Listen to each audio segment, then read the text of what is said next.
Bien, buenas tardes, hermanos. Dios me los bendiga a todos donde quiera que se encuentren. Para nosotros, como siempre lo he dicho, es un privilegio tener esta oportunidad y usar este medio para exponer la verdad de Dios, el consejo divino, la palabra de Dios. Este mensaje que hoy vamos a tratar de exponer brevemente va a ser el tercero de una serie que está hablando acerca de la iglesia. La iglesia es un todo, no es un individuo. La iglesia es un ente viviente. La iglesia es la asamblea, el grupo de creyentes, ¿verdad?, que perseveran en la fe, el grupo de creyentes que han recibido por la gracia la adopción como hijos, por la gracia la fe para creer, por la gracia el bautismo del Espíritu, por la gracia la revelación de su palabra. Todo es por gracia. Por eso es que nosotros no nos cansamos de exponer esta verdad. Hoy quiero hablarles, como las semanas anteriores, acerca de la iglesia como un cuerpo, como un todo. En el primer mensaje hablamos acerca de la insensatez de aquel hombre llamado Jonás, de aquel profeta, que pretendía esconderse de la presencia de Dios. Él había dicho que él conoce cómo es Dios y Dios seguramente tendría misericordia de la gente de Nínive y los salvaría. Mire, así hay muchos Jonás hoy día entre nosotros, ¿no?, que consideran que Dios solamente es para él. No, como el Padre me envió, así yo también os he enviado. Así que nosotros tenemos la misma función de Cristo. Él tenía la función de establecer el reino de los cielos aquí en la tierra. Nosotros de extender el reino de los cielos aquí en la tierra. Esa es nuestra parte.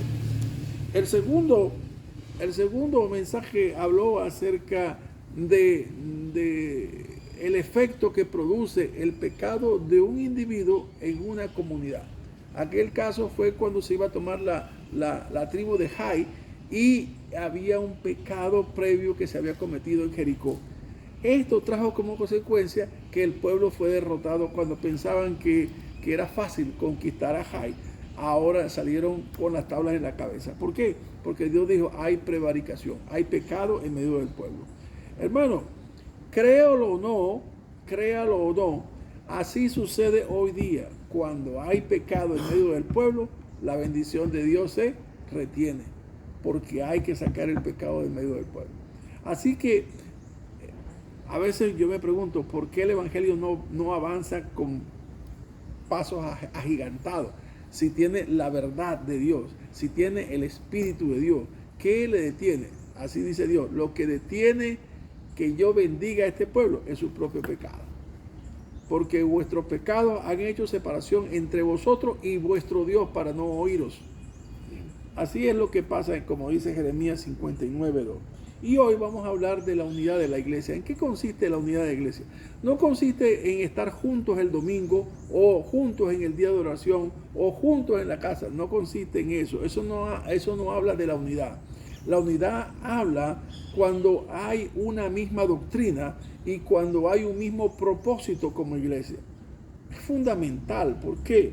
Mire, cuando nosotros vemos el relato de Hechos capítulo 2, verso 42, de la iglesia primitiva, la iglesia que estaba comenzando, la iglesia que tenía quizás como 8,000 personas, que ya Pedro había predicado el primer día y terminando el capítulo 1, el capítulo 2, viene aquella manifestación del día del Pentecostés en el capítulo 2, y luego viene la predicación, aquella que se convirtieron 5,000 y más adelante se convirtieron 3,000. Ya esta era una iglesia numerosa.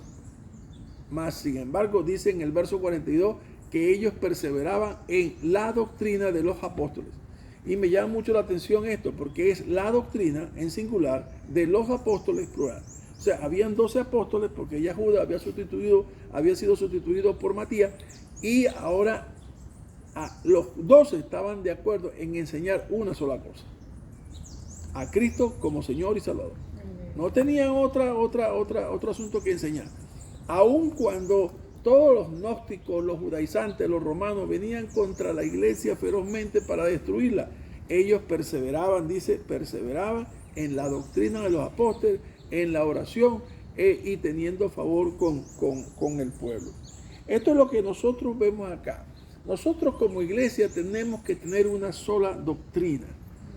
¿Me entiende? Sea una iglesia libre, sea una iglesia bautista, sea una iglesia pentecostal, sea una iglesia cuadrangular, sea una iglesia de santidad pentecostal. Cualquiera de estas iglesias, ¿verdad?, que aman la doctrina y la sana doctrina, tienen que perseverar cada uno en una sola doctrina. Yo no puedo ir a otra iglesia a decirle, no, usted está equivocado porque la doctrina que yo tengo es mejor que la suya. No. Pero sí tengo que defender a cualquiera que venga a decirme a mí que como yo he creído, está mal. No, yo tengo que ser un defensor de la doctrina, porque lo que creemos, eso es lo que enseñamos. A eso me refiero, que es el fundamento en donde radica la unidad de la iglesia. Si la iglesia está unida en ese sentido, pues la iglesia va a permanecer, porque todos los dardos de fuego que vengan del exterior va a poder enfrentarlo. Aquí no estamos en un ambiente de que cada quien piense como quiere y cada quien haga como quiera, no. La iglesia va en un mismo sentido, en un mismo orden. Nosotros vamos a leer, por ejemplo, en 1 de Timoteo capítulo 6, verso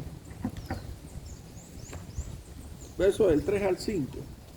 Dice, 1 de Timoteo 6, del 3 al 6, dice: si alguno enseña otra cosa y no se conforma a las sanas palabras de nuestro Señor Jesucristo y a la doctrina que es conforme a la piedad, está envanecido.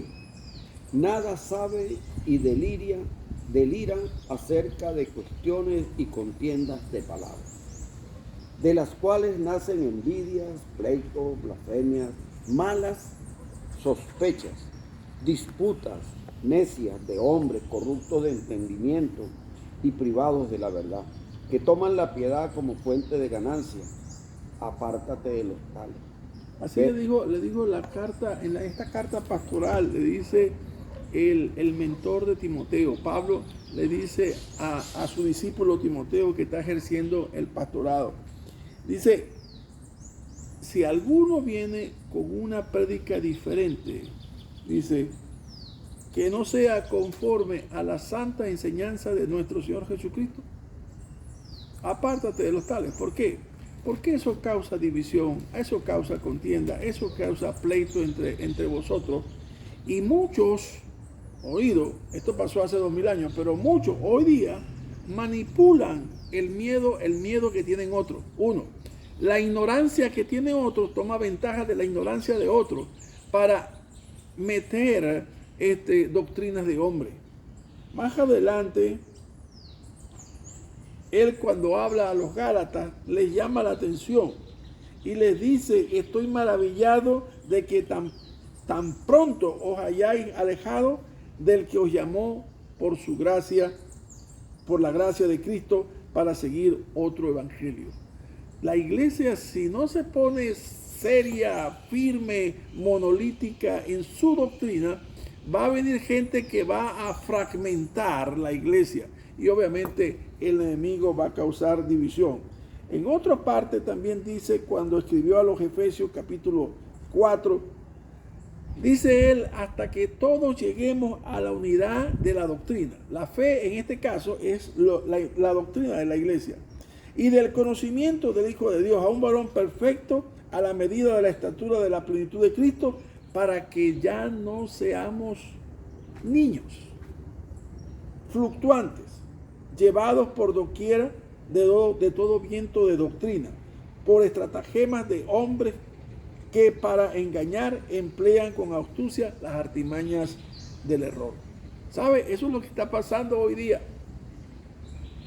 Hay muchos niños. Decía ayer que hay mucha gente que prefiere o oír a un predicador o pedir el consejo a un pastor.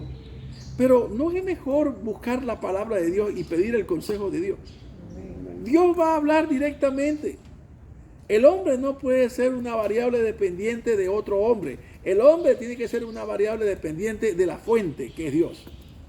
Si no buscamos a Dios, pues obviamente siempre vamos a estar aprendiendo y nunca vamos a llegar a la plenitud y el entendimiento de la doctrina. Eso es lo que está pasando hoy día.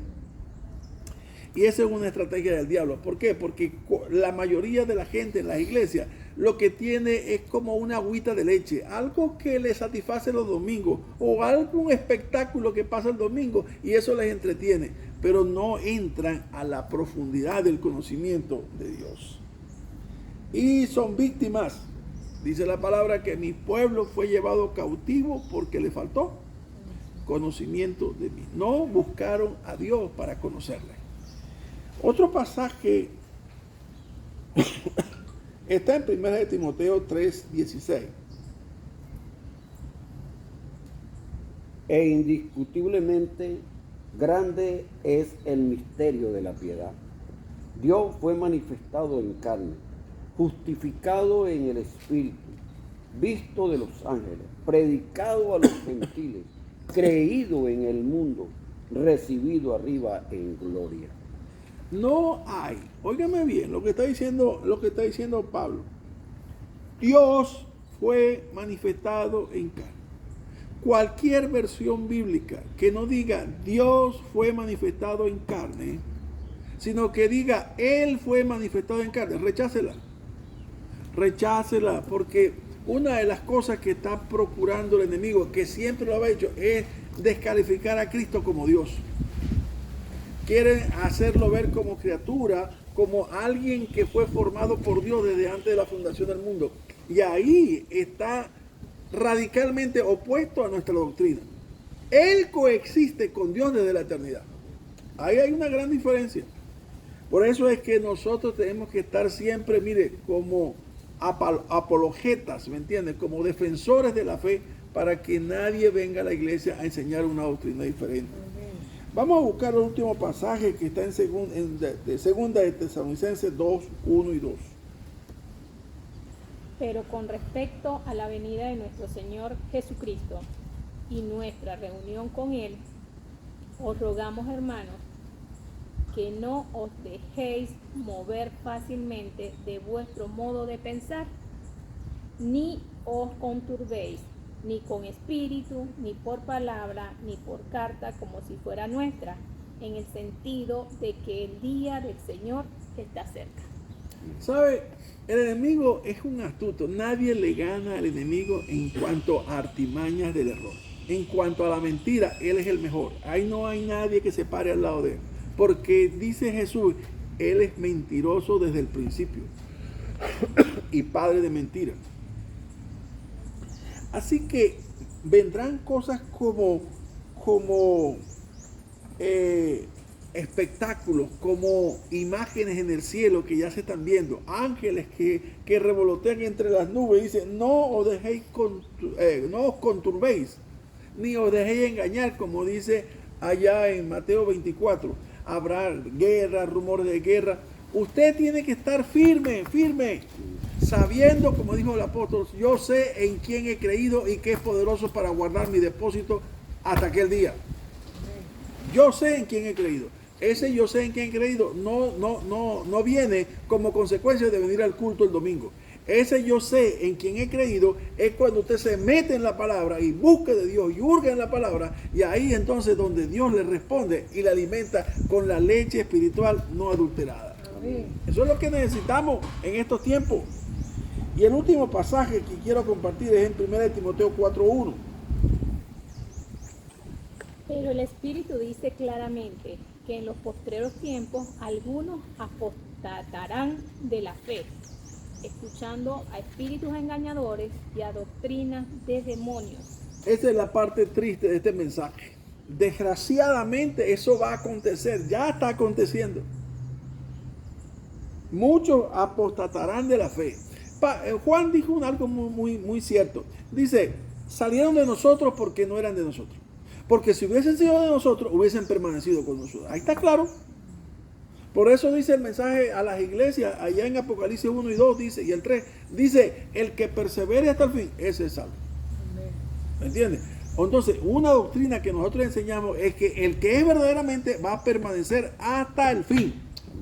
Venga lo que venga, venga guerra, venga hambre, venga desnudez, venga lo que sea, él no va a ser movido porque ha fundamentado su vida sobre la roca, como dice Mateo capítulo 7.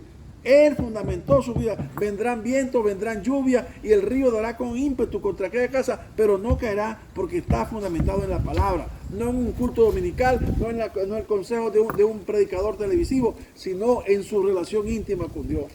Ahí es donde está el asunto, donde está la clave. Si usted personalmente, si usted íntimamente no busca de Dios, simplemente va a estar siempre, como dice Hebreos 5:11, está siempre aprendiendo y nunca termina de aprender. Debiendo ser ya maestro, tenéis necesidad que se os vuelva a enseñar los primeros rudimentos de la palabra. Son muy diferentes aquellos que por el uso tienen desarrollado el discernimiento entre el bien y el mal. Ahí es donde está. Juan dice, probad los espíritus si son de Dios. No creáis a todo espíritu. Ningún pico de plata que salga por televisión, que salga de Costa Rica, que salga de Estados Unidos. Y oye, qué elocuente, oye, qué palabra. Ninguna palabra. Aquellos que estaban en Mateo 7 dijeron, pero en tu nombre predicamos, en tu nombre echamos fuera demonios, en tu nombre hicimos milagros. ¿Qué les dijo el Señor? Le dijo, apartados de mí, hacedores de maldad, nunca os conocí. O sea que esas no son las variables que miden a un verdadero hombre de Dios. La verdadera evidencia de un hombre de Dios está en la obediencia. Amén. Yo no vine para hacer mi voluntad, dijo el Señor, sino la del que me envió. ¿Y qué hizo Jesucristo? Hizo discípulos. La pregunta es, ¿dónde están los tuyos? ¿Dónde están tus discípulos? Que Dios le bendiga donde quiera que esté y ojalá pues esta palabra le sirva como exhortación. Dios le bendiga. Amén. Amén.